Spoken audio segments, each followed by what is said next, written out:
Pitts. How are you?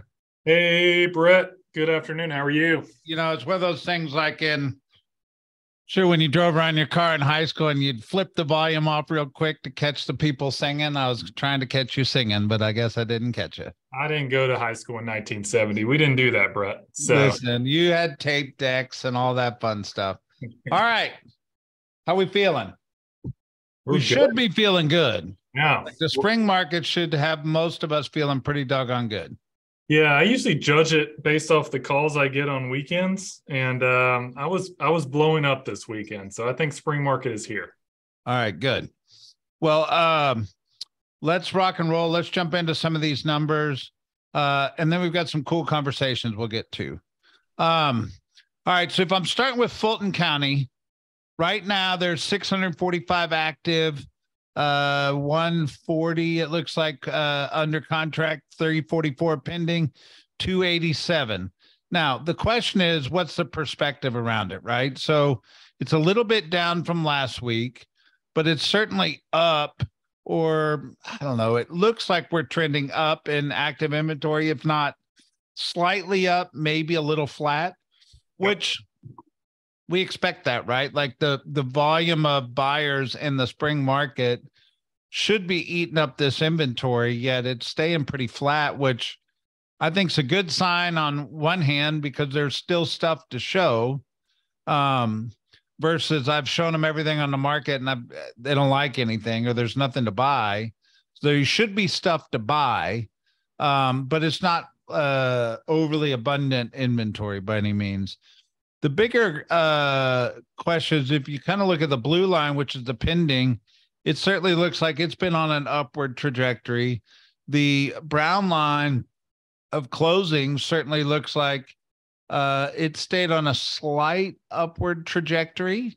So that's always a good thing. It looks like I would love to see this brown line kind of overtake the blue line and kind of climb up here where it was back in July last year, but we'll see. Like, remember, perspective is everything. I would love to see it kind of start to climb. If I pop around to some of the other counties, if I jump over to the cab as it loads.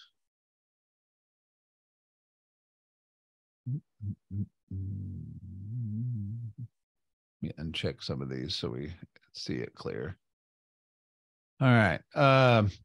So yeah, active inventory into cabs 365, certainly up from where it was, but not where it was third quarter last year. 112 active under contract, up a little bit. Pendings are certainly they look pretty flat to me, Matt. That blue line looks pretty flat, yet the brown line, the closing line, certainly looks like it's been on an upward trajectory, even though the last 2 weeks not so much. But it could be middle of the month stall, and then it'll pick up the next 2 weeks.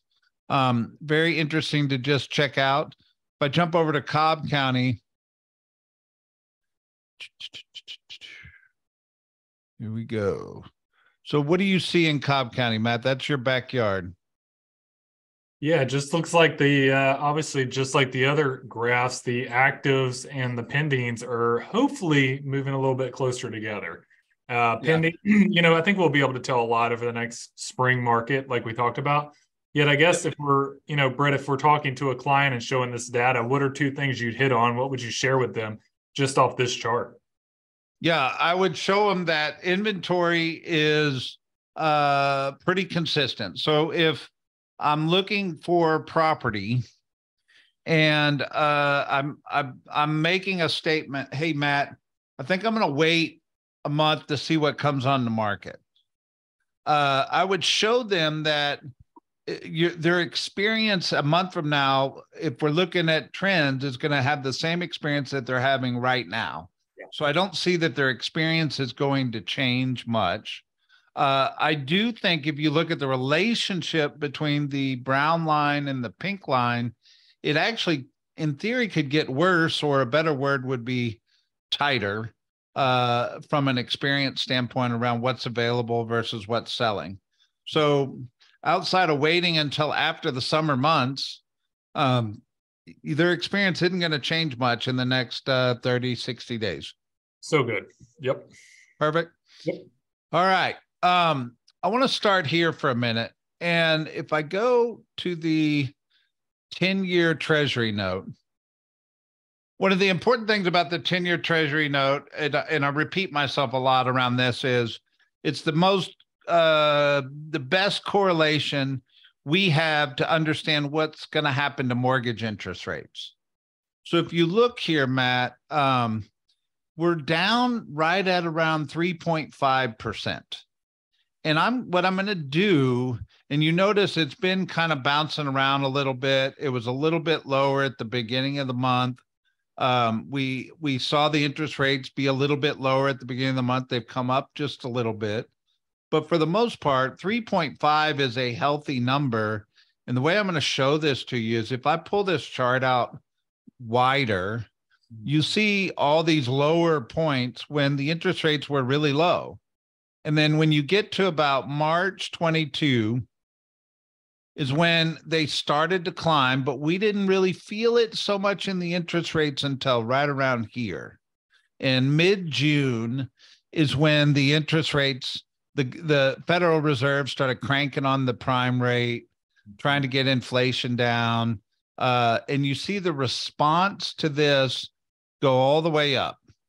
And it got north of 4% on the 10-year Treasury note in October. And we know just from studying the market, Matt, that's actually when interest rates were the highest. That's when they crossed that 7% mark for a hot minute.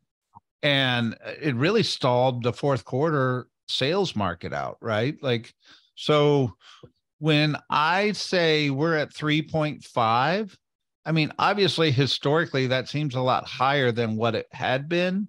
But if you tighten this down to 1 year, 3.5 actually shows up pretty good. And what we talked about, if anybody attended our State of the Atlanta real estate market, we talked about the sweet spot in mortgage rates right now is landing anywhere from 6 to 6.5. And currently we're kind of right at 6.5 on interest rates. And I'm generalizing, but so not that it's an exact correlation, but if this 10-year Treasury comes in at 3.5, it kind of keeps our interest rates around under 6. Mm-hmm. So as long as this doesn't go back up to 4, our interest rates should hold. And we believe that they're going to hold. So we keep an eye on this. I think this is MBA version economics, not high school economics. But at the end of the day, it's an easy measure just to keep your eye on. Matt, you add anything? Yeah, not much to add other than I think you also mentioned the stats that, hey, we're not going back to 2.5. Your prediction is we're not going back to 2.5. Yet we've seen a pretty good stability here for a few months now that should encourage growth and should encourage movement out of buyers and sellers. 100%. And if I can find it real quick, Matt, I'll show you. Why don't you keep going, and then I will find this and I'll show it real quick. You want me to keep going? No, that was my point. My point. Oh, well, Matt, come on. That was stall, Matt. Stall. Yeah. So, I mean, I think you got into some great conversations around interest rates and where we're at today versus where we were at 2 years ago. And you had a great mortgage rate projections chart up, which you're going to show us now. There we go. Yeah. So we went over this in the State of the Atlanta real estate market, which I'm not going to go through everything, but if you missed out, you really missed out because it was an incredible amount of information. But what I want you to see is 2024 first quarter, Fannie Mae's predicting a 6.2% interest rate. The Mortgage Bankers Association's predicting 5.1. So let's pause there for a minute, Matt. That is a point difference. Yep. How could they be so drastically different? Well, they seem a little more aggressive. Maybe they're excited. That's the Mortgage Bank Association. Yeah. I think they're trying to keep their jobs. So they're predicting low interest rates. Sounds really good if I'm the MBA. Yeah. I think Fannie Mae's probably conservative. By the way, we're second quarter 2023. What do you think the rate is today? 6.5, 6.6. Mm-hmm. What do you think it's going to be third quarter? 6.6. Will it come down a little bit in fourth quarter? Probably. As we get into fall and Yeah. then we get winter, right? Yep. Yeah. So the mortgage bankers are predicting 6.1 right now. Yeah, somebody can get a 6.1, but that's not the normal rate right now. And then the National Association of Realtors predicting 5.4. You could take the average of all three. I still think it's going to land a little higher than this, but that's just my opinion. Yeah. So, I mean, I think when we're relaying this to people is the interest rates are the interest rates. We cannot predict, obviously, if something crazy happens or some event happens, and that could fluctuate things. Yet this is what it is. So is this affordable to you or not? This is what you need to be looking at the next 6 months. And this is a range you're going to fall in. So I think at the end of the day, you can just show them some balance and consistency and some stability versus the wild ride we've been on for a few months. Yep. There you go. So it's important to kind of keep our eye on it. So this was the big hot topic this week. And this article kind of pokes fun at it. And it's basically saying, if you paid attention, they said, if you have a lower credit score, you are going to get a better interest rate than if you had a higher credit score. And it's outrageous. And we can't believe this and all this stuff.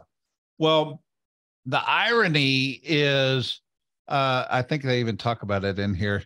It's actually news that happened in January, but for some reason, the news media caught on to it this week, and it was everywhere, man. I read about it in like 4 or 5 different places.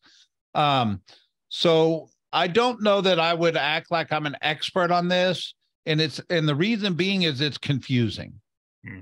And I'll pop this article in the chat, but what's happening is, if you can see these, lenders have price charts, meaning if you have this credit score and your loan to value or your debt to income is this, we're going to add 0.25 to the interest rate, or we're going to do this, that, and the other, right? So what's happening is the pricing got a new philosophy to it.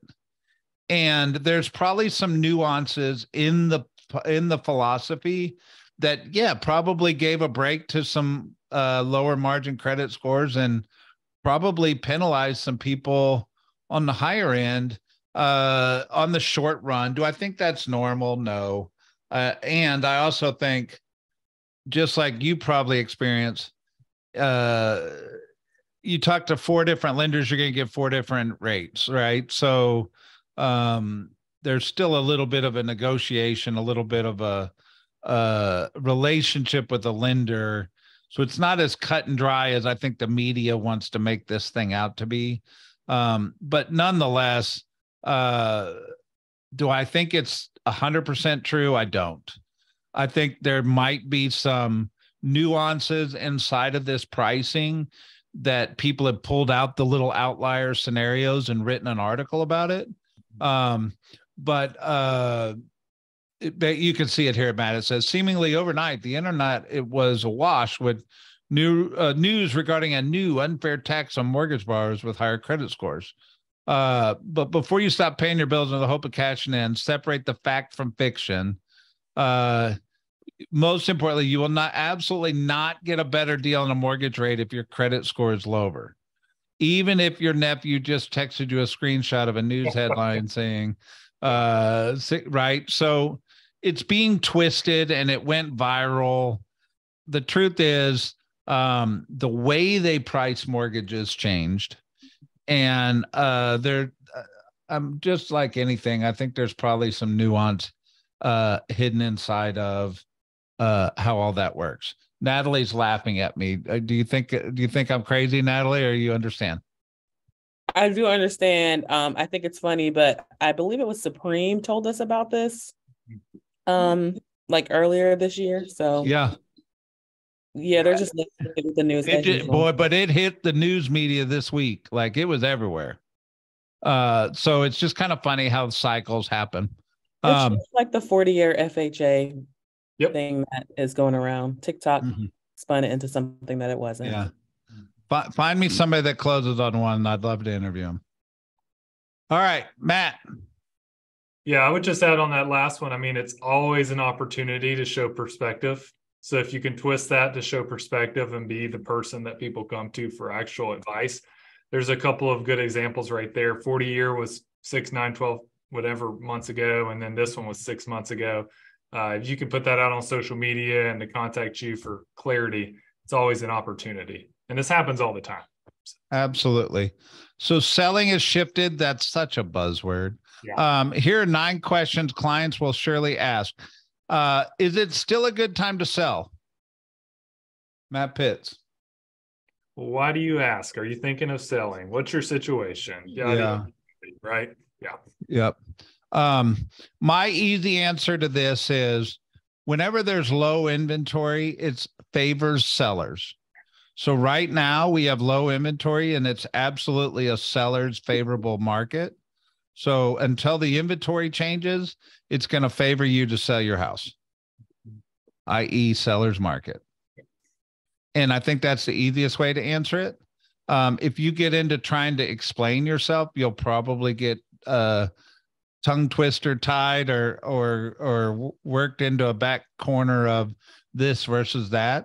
I just tend to generalize because I think when you generalize it, it's easier for people to get their head wrapped around that instead of arguing whether or not having my interest rate today versus my interest rate tomorrow versus all the nuances of that. That's my opinion. And buyers are looking for new choices and many have seen all options on the MLS. So the market is craving new inventory. I agree with that statement. And I'd agree that, hey, next time we have the stat chat every quarter, show up because we went into this so deep into detail, from scripts and dialogues to data to easily help you push this information that we just don't have time to get in on these calls. But that's my plug for you. There you go. And we're going to do it again in July. So you will certainly have opportunity of that.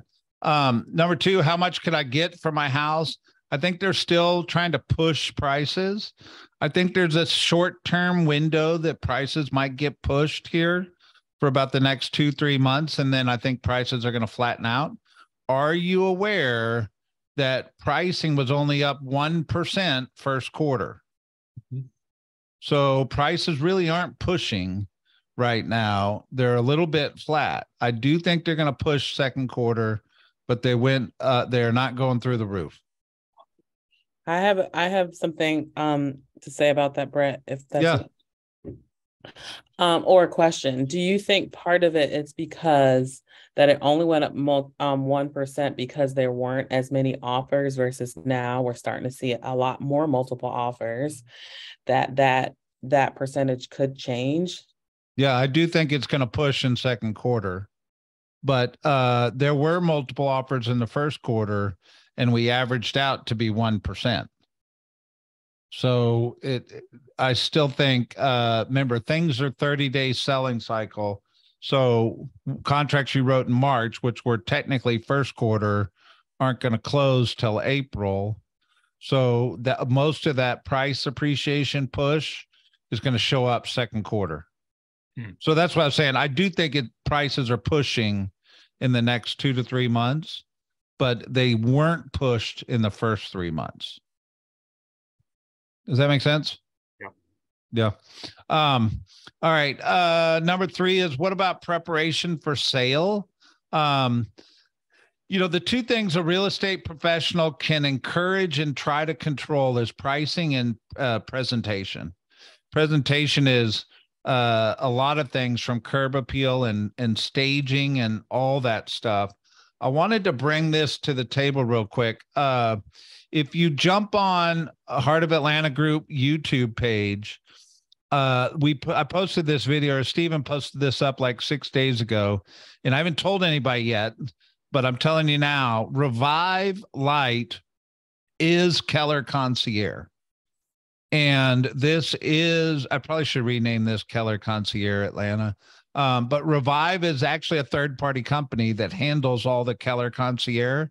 I interviewed the guy on how to do it, what it means. It basically is a very little questions asked, $25,000 loan paid at closing.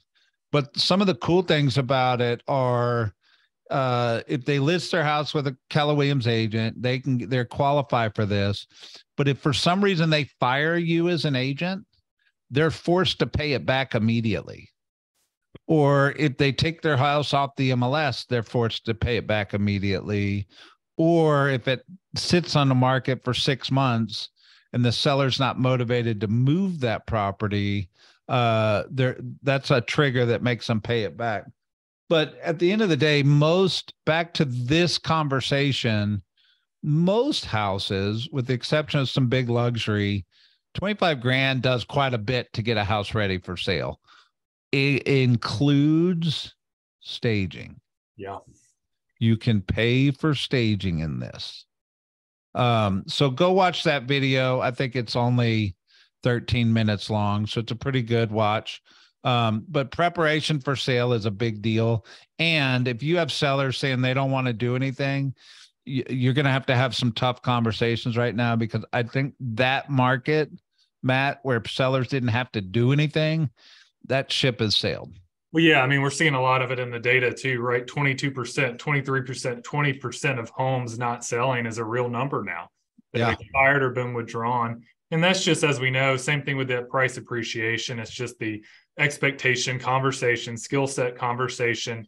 2 years ago, 5 years ago, 10 years ago, conversation is back. And I think there's some layover in what market we're in and how we're approaching sellers at this point. Yep. How long would it take to sell my home? Not 5 days like it did last year, but probably 35 days or 45 days. Inventories in most places is about a month and a half right now. And I do think that's getting tighter. So we'll see. And of course, if you don't price it right, could sit on the market for 4 months. So it's worth the conversations around pricing. Will I need to give buyer any concessions? Maybe is my answer to this, Matt. So I don't think you have to yet, but I think it could be strategic to do so. So for instance, instead of dropping my price, I could offer to pay points on a mortgage. I could offer to do some different concessions that I think makes my property more attractive versus actually getting a discount on price. Now, you got to be strategic in how you get here, but it actually sometimes, instead of taking $25,000 off the price of a house, I could give $15,000, and it's actually worth more money to the buyer in terms of a loan product than giving them $25,000 off the price of the house. Yeah. So they come out ahead, I come out ahead, and the real estate professional saves the day. Matt, add anything to that? Yeah, I mean, I think you're exactly right. And this all goes back to the pricing conversation, the local market conversation. Is it a possibility? Yes. In some markets, no. But I heard a stat from Supreme last week that 85% of their loans had closing costs associated with them in the first quarter. So it is a real thing. It is happening. And just having little tidbits like that, I would set expectation that, yes, it is happening more than not, versus the option of none. So there you go. All right. What about repairs? Yes, I think repairs are back. Make sure your vendor list is up to date. It's worthy of spending a little time to make sure you're in business with the right vendors.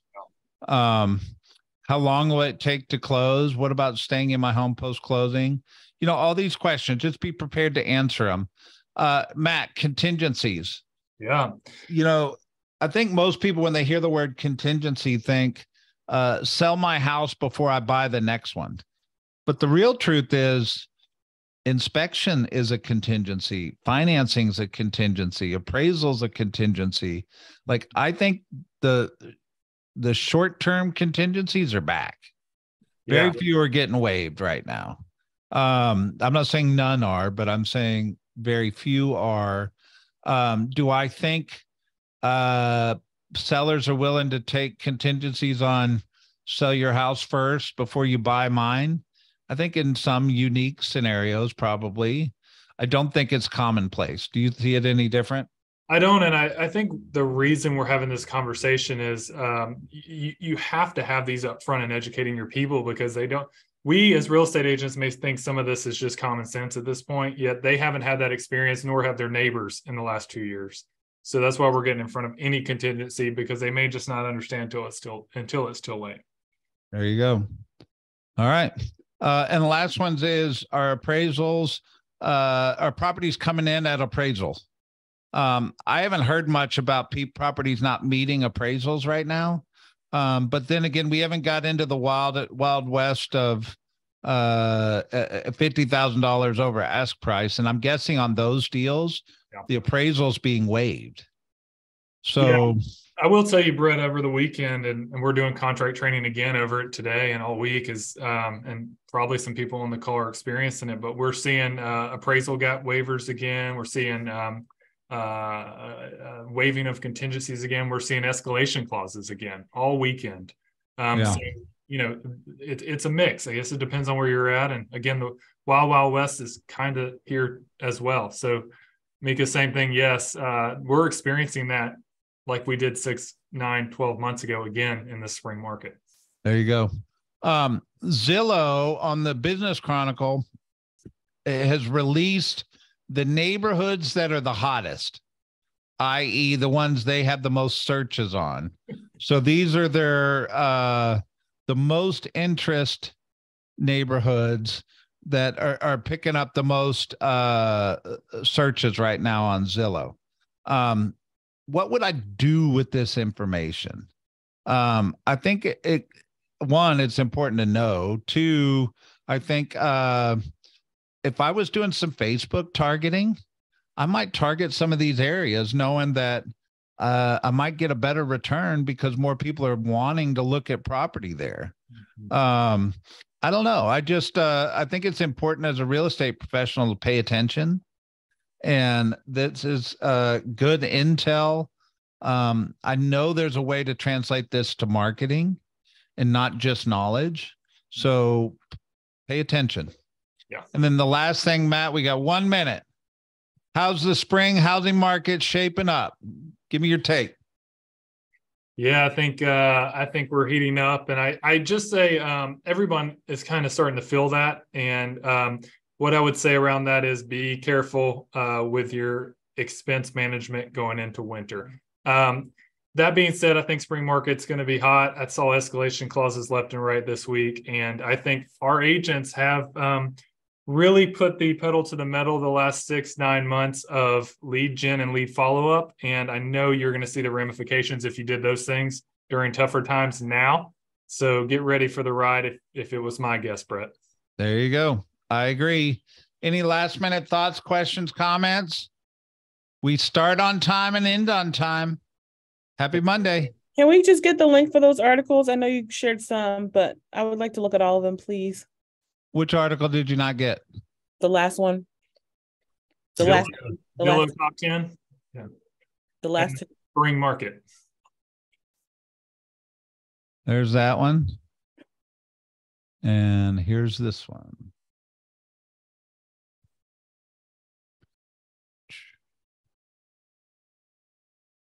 Thank you. Grab them quick. Got them. All right. Later. Have a good one, guys. Bye. Bye.